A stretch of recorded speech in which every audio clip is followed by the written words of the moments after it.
Hey, what's going on, guys? This is Tyber House of Kicks, and today I'm gonna quickly show you how to identify the fake Jordan 12 PE Ray Allen. I actually was looking at, and there's a link that I've been looking at. There's some kind of UPoo link. Probably carry a bunch of fakes on there, and I saw these Jordan 12 Ray Allen, and I was like, wow, this is interesting. I mean, I wouldn't mind checking out one of these shoes just to see what it looked like. So if anybody has this on hand, please send it to me. I'll check it out. But I just wanted to show you how to quickly identify the fake ones. Now, the authentic pair goes for almost like, now it's down to like $5,600 in the size 12. And these was released in 2004 when Ray was still playing for the Seattle Supersonics. Now, they no longer call it Supersonics. They kind of migrated, and now they became the OKC Thunder. That's KD actually played on the Sonics before they became the Thunder. So these shoes was actually one of those rare shoes that Ray Allen ever had. Now, they could have gone easily for the Celtics because of the green color, but these again are like one of those, if you have your hand on it, you can make at least like close to like $8,000 on this shoe. But quickly today, I'm going to show you how to identify it. So I actually wrote a whole article on my website. If you want to go through it, you can do that.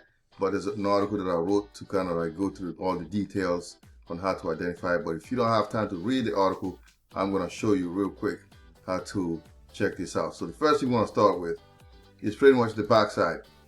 If you look at the back here, I might have to I don't need to do that. Anyway, if you look at the back, again, this is one of the things that you need always to look at. If you look at the tab that contains the Jordan text on the authentic, the gap between the tab and the edge of the midsole is smaller on the authentic, and the gap here is bigger. I put those yellow lines and dashes to show you the difference.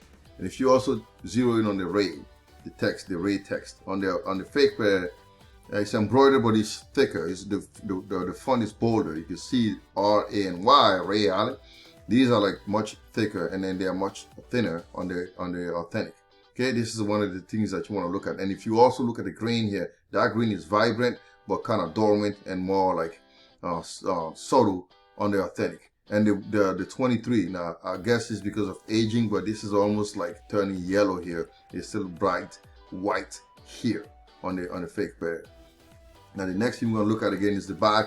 If you look at the back tab on the upside of it, if you look at these the area that contains the Jumpman on the authentic, this area is more lighter. The shade of the gold is lighter. It's a lighter gold and is more dark on the fake one. Again, this is one of those things that you want to look at. Okay, let me give you a closer look at it.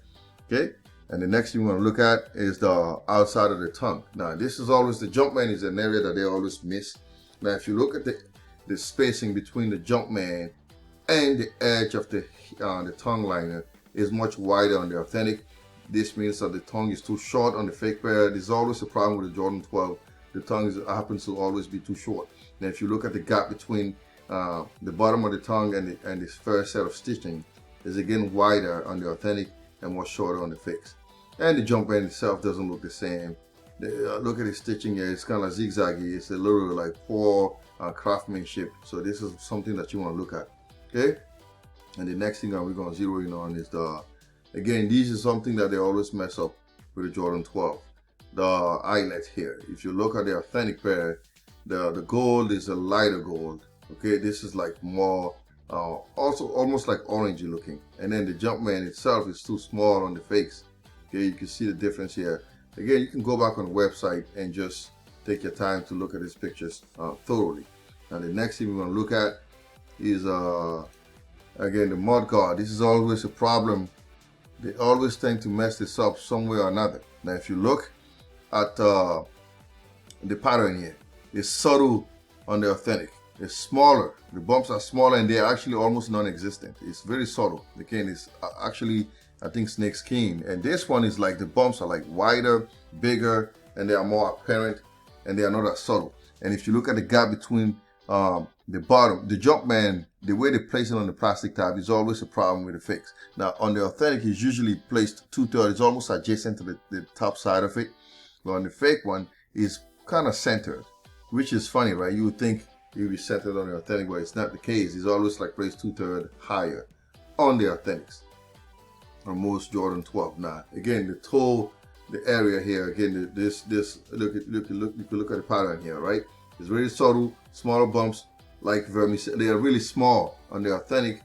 On the fake one, you can see the bumps, and it's almost like darker. The green is a little darker here. It's like really dark on the fakes. On the authentic, I mean. I apologize, on the authentic.